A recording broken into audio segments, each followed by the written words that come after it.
Hey guys, how's it going? Hope you're doing well. My name is Crown, and today I'm going to read you some very interesting stories that I hope that you're gonna love. And now, without further ado, let's go!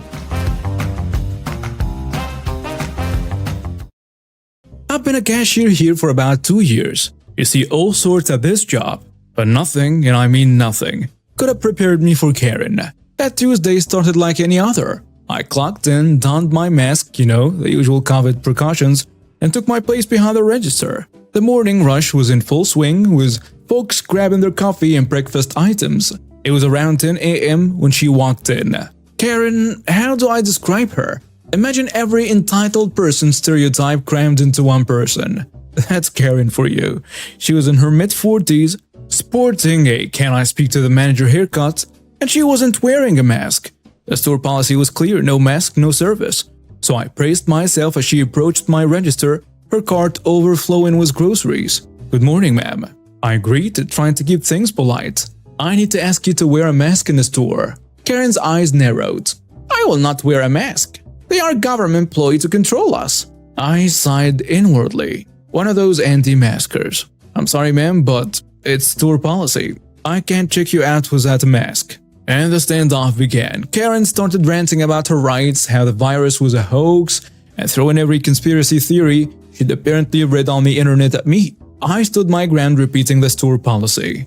Then, out of nowhere, she pulled out a can of pepper spray. "If you won't serve me, I'll make you." What happened next was a blur.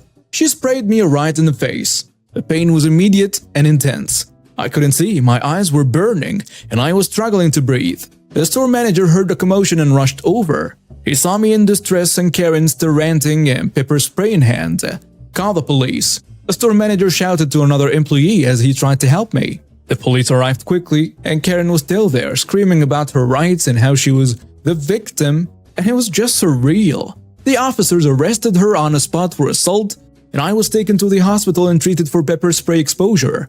It's crazy, but I'm fine now. Thank God.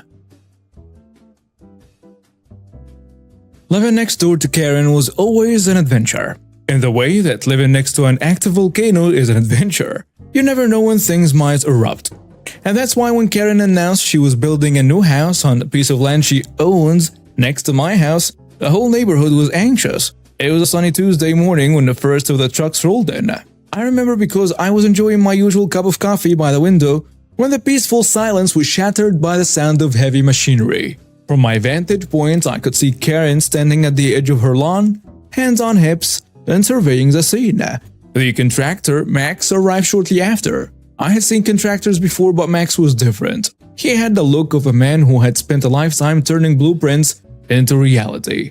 As the construction began, it was impossible not to watch. The ground was broken, foundations were laid, and the structure began to take shape. Karen was omnipresent, a constant figure inside the dust and noise. She wore a hard hat as if it was a crown, directing questions and comments at Max, who handled them with an admirable patience.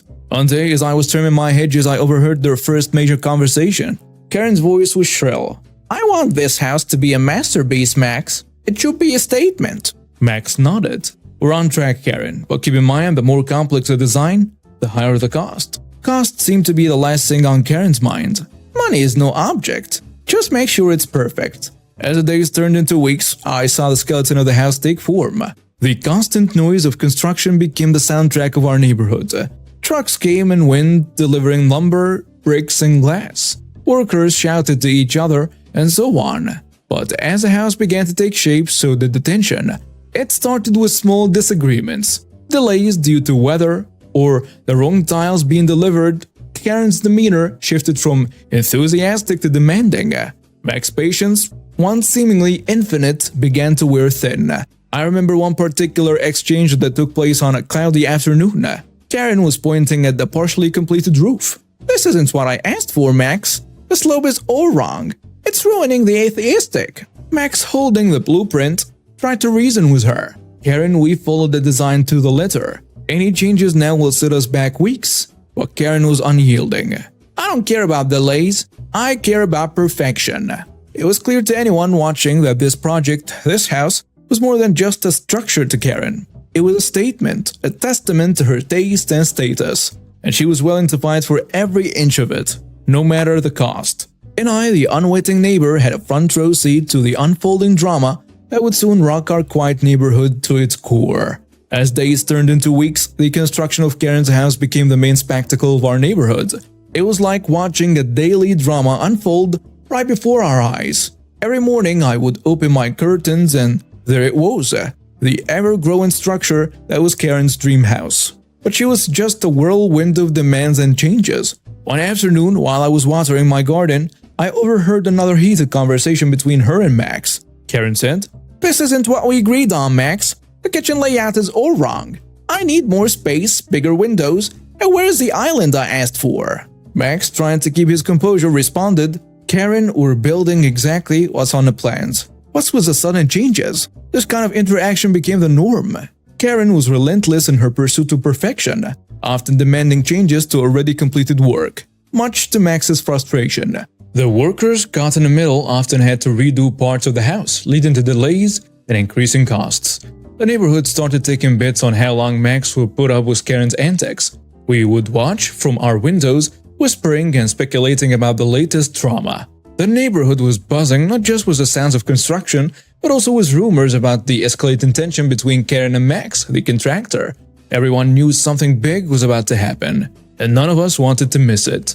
One sunny morning, as I was pruning my roses, I noticed Karen marching towards the nearly completed house. Max was already there, clipboard in hand, looking more wary than usual. I couldn't help but eavesdrop. Their conversations had become the talk of the neighborhood. Karen started in immediately. "Max, this is outrageous. I just got your final bill, and the amount is ridiculous. I'm not paying a penny more than we agreed on." Max sighed. "Karen, we've discussed this. The final cost includes all the extra work you requested. Every change you made added to the bill. We can't build a house with this caliber without the appropriate budget." Karen was having none of it. "I don't care about your excuses. I'm not paying for your incompetence. You promised me a perfect house, and all I've got were delays and mistakes." Max took a deep breath, trying to keep his cool. "Karen, I've been more than patient with you. We've done everything you asked and more. If you refuse to pay, then there's not much I can do." And that's when Karen made a mistake that would become legendary in our neighborhood. She crossed her arms and declared, "Fine then. Take your house. I won't pay for something I am not happy with." Max's eyes widened, and then a look of resolve took over. "Alright, Karen, if that's how you want it." The next day, the neighborhood was shocked to see a large wrecking ball being brought onto Karen's property. Max was there directing the operators. Karen came running out of her house, screaming at the top of her lungs. "What do you think you're doing, Max? You can't destroy my house." Max turned to her. "You said to take my house back, Karen. Since you refused to pay, I'm just doing what you asked." The wrecking ball swung with a tremendous crash, hitting the side of the nicely built house. Wood splintered, glass shattered, then a section of the wall came tumbling down. Karen shrieked, aghast at the destruction going down before her eyes. Everyone was in shock. No one had ever seen anything like this. Karen was in tears, shouting at Max, who was now calmly directing the wrecking crew. The police arrived soon after, and Max and Karen were taken away by the cops. That day became a legend in our neighborhood. The sight of the wrecking ball crashing through Karen's dream house was both horrifying and strangely satisfying. Karen moved away shortly after the incident, and a half-destroyed house was eventually torn down. A new family built a much simpler house on the property, and life in our little community moved on. Meanwhile, the story of Max and the wrecking ball spread like wildfire. Some sympathized with him, seeing him as a hard-working contractor pushed to the edge by unreasonable demands, and others criticized his drastic actions, arguing that no matter how difficult a client, destruction of property was never justified. This story has a Karen, a Ken, and two very sweet millennial young ladies, who I will call Barbie 1 and Barbie 2. I own a corporation in financial services and insurance that requires me to meet primarily with business owners on a regular basis. I'm providing products that they are required to have, and these are big dollar financial service and insurance products. About 90% of my business is in my office, but about 10% of my clients I will visit in their shops or homes, especially the really top-level clients. Last Wednesday, I stopped by one of my clients' place of business. We will call him Eddie. Eddie owns a fancy donut shop that is very popular and has a line around the building every single day. During COVID, his line was literally halfway around the block due to distancing. I came near the end of his rush and I set up some papers in my laptop to the right of his register while he finished the short line that was left. He checked people out on the other side, and I was not near the donuts or the customers, and I thought nothing of it. This becomes important in a story, so I should tell you that I'm a 450-pound guy. I'm big, really big, and I'm proud of it. The name calling and the stares don't bother me. As I waited and continued to pull up the information I'd need for my client, Eddie went in the back to grab some trays of donuts and told the next customers in line, Karen and Ken, that he'd be right back. Apparently, Ken and Karen didn't want to wait as I heard the ever-so-famous ahem a couple of times before finally looking up at them to see who wasn't responding to them. I didn't think they were trying to get my attention, but they were. I didn't even get a word out and Karen blurted out, "How about you get up and help out? We just need half-dozen glazed," and the other guy disappeared. I said, "Ma'am, I'm sorry, but he just went back to grab some new trays of donuts. He'll be back in just a few minutes. Since I don't work here, I wouldn't have the first clue on how to help you. I'm sorry." Karen literally chuckles out loud, rolls her eyes, shakes her head, and looks at Ken in a "he's lying and just being crazy." Then Ken immediately turns his head to me and says, "Look, buddy, we just need 6 donuts. It'll take you 30 seconds and put them in a box and ring us up and you can go back to lounging on your stool." I responded in kind, "Well, buddy, I don't work here and have no idea how to work the register and help you. Plus, I don't work here and all." Karen, now standing behind Ken on her tippy toes, like she wants him to go all MMA on me. She looks up and says, "Who's your boss? Was it that guy who went to get more donuts, or do you have another manager?" Again, I tried. "Ma'am, I own my own company. I am here on personal business with the owner, Eddie. He's the same gentleman that went in the back, yes, but he's not my boss. I really do not work here." Just then, Eddie comes back out, slides the new trays in, and asks Karen and Ken if he can help them. Karen, leaning hands and wrists, first on the counter says to Eddie, "Yeah, you can stop hiring lazy fat people who don't want to help your customers. What do? Pay him in crawlers?" This made Eddie very confused, and I spoke up and said to him, "This woman thinks I work here because I'm behind the counter." I tried to tell her I didn't, but supposedly I'm too fat and too lazy not to work here or something. Anyway, they want half-dozen of something. Eddie turns to Karen and Ken and asks if they were being rude. They started to speak, but thankfully Barbie 1 and Barbie 2 came to my defense. They were in line behind Karen and Ken and had heard the whole ordeal. They started speaking up, explaining that these people were awful, rude, and just plain mean. After hearing that, Eddie simply kicked them out and told them not to come back and that they are banned. Why don't they believe someone who says they don't work there? It's so strange, and of course, now that it's over, all of the great comebacks are in my head as I missed. But I'll be ready next time if it happens again.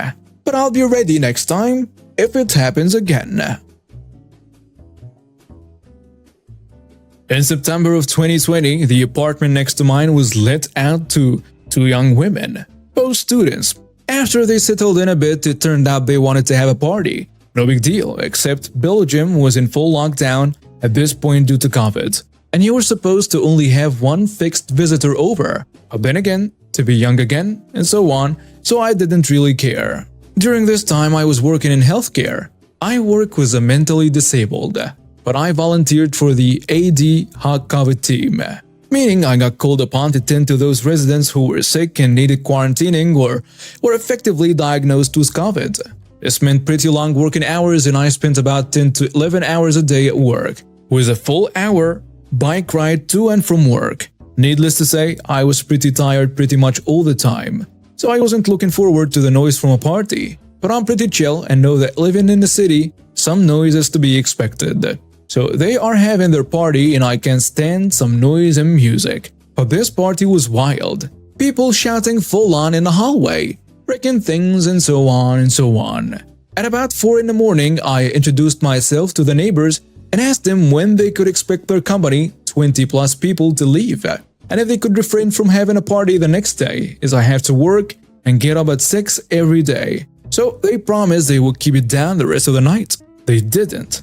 And that they wouldn't have a party the next day. Plot twist, they did have another party. And then did another one the day after. At this point, I had been going a full 3 nights without sleep. I was nearing neurosis. Every night I had talked to the girls and every night they would be full of apologies and stuff. But nothing would change. I also felt terrible when I had to enter their place because it would be absolutely packed with people and I work with some very vulnerable people at work who I wouldn't want to spread COVID to. This was pre-tests, pre-vaccines, pretty much of the knowledge we now have about COVID. Luckily, the weekend came and they went to their parents and I could recover a bit. Suffice to say, I wasn't really liking my new neighbors. During the next few weeks, they refrained from big parties, but they would have a constant flood of people coming over during the night. And by constant, I mean constant. Like their bell would ring 70 times a night and people would always be coming or going. And those people would be drunk and loud. Our communal hallway is pretty much an echo chamber because it's all stone and any noise will travel throughout the building. Basically, I couldn't rely on sleep at night.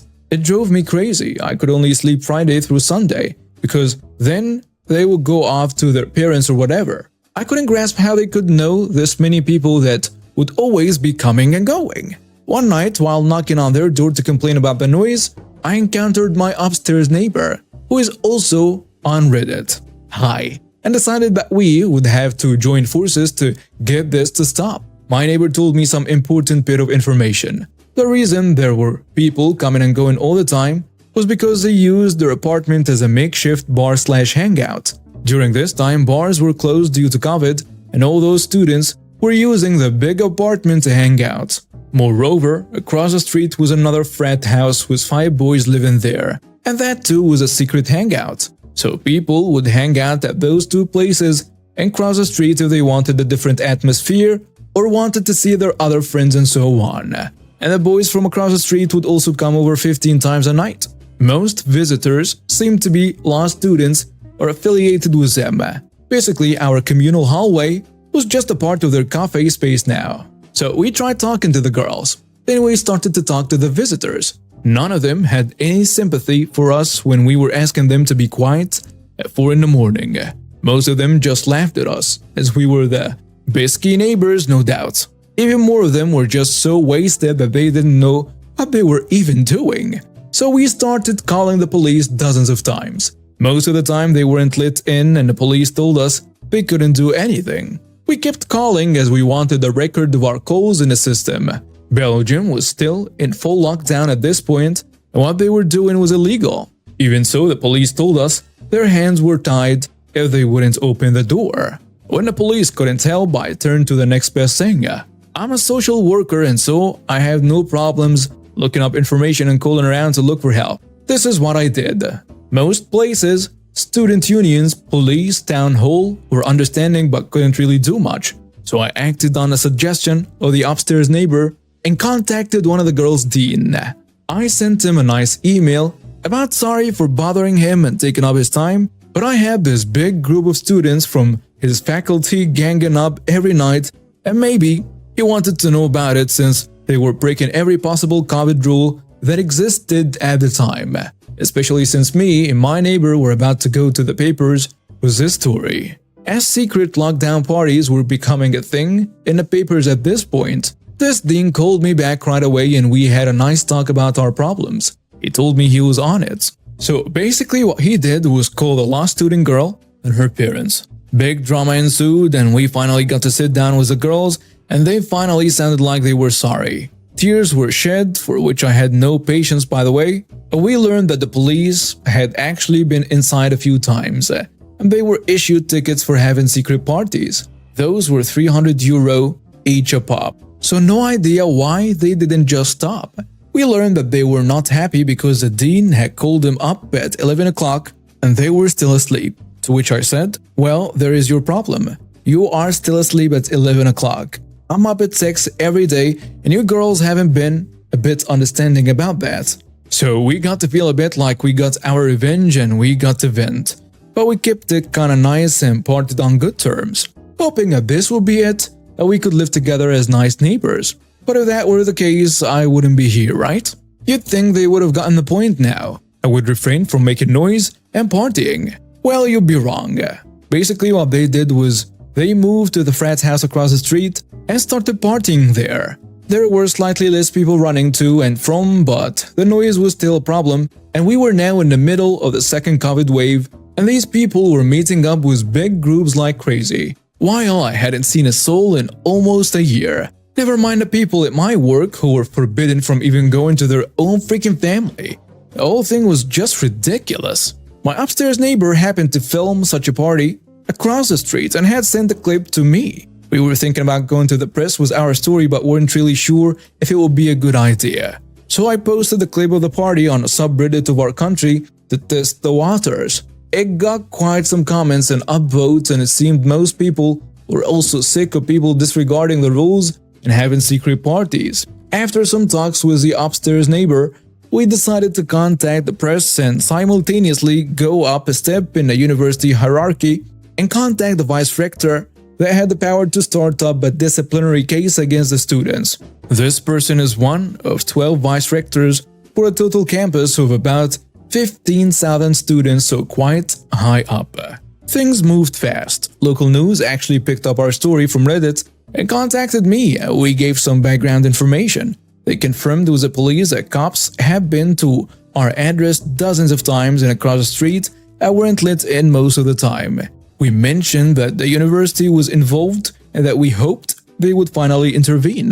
The next day, the piece was on their website. It went viral there and got promoted to the sites of most national newspapers. Its headline was sensational enough, mentioning that dozens of times police had shown up and also mentioning how healthcare workers were being kept up by selfish students. At the same time, the vice rector contacted us to take our statements, which we already had prepared up on paper, and informed us they would investigate and could possibly start disciplinary actions. At the same time, more reporters were contacting me throughout the day, and we made sure to mention that to her and link the university to the printed articles. The next day, while at work, I got a message from the upstairs neighbor that a film crew from the national news was at our doorstep. He declined to talk to them, and I would have done the same since this was getting pretty big now, but they made a segment anyway. And sure enough, that night at 7, here was my street and a short section about cops standing in front of a closed door a dozen times and a local press cop talking about the troubles of closed doors. Best part about it was that a student from the offending frat house across the street had let the film crew in and said on camera exactly what we were accusing them of towards the university. That they had been having parties and didn't let the cops in, and that they had done it multiple times. No idea what made him think that was a good idea, but oh well. Anyway, trying not to make a huge story even longer, the press died down some time later, thank God, and the disciplinary action from the university went through. Before the hearing, we sat down with the girls from our block and cleared some things up. We wanted to live like normal people together, and we tried to make some amends. Because we put in a kinda good word for them, they got the lighter end of the stick. 40 hours of community service and some probation. The guys across the street got 80 hours each, and each had to write us a letter of apology, which I thoroughly enjoyed reading every time I got one. Sad part is, most of them sounded just like dumb young kids, but that was after getting called out on the news and being part of a disciplinary action. But we never wanted to escalate things this far. Some noise is to be expected when living in the same building, and we were never going to go to these extremes for some expected noises. But these people went to the extremes, and so we were forced to do the same. Rest of the year, a simple message on WhatsApp was enough to silence any noises we had coming from their apartments. If anything, I hope they learned that even very polite and chilled people can become very upset when presented with sleep deprivation and excessive noise. And now we have reached the end of today's stories. Thank you for watching and see you next time.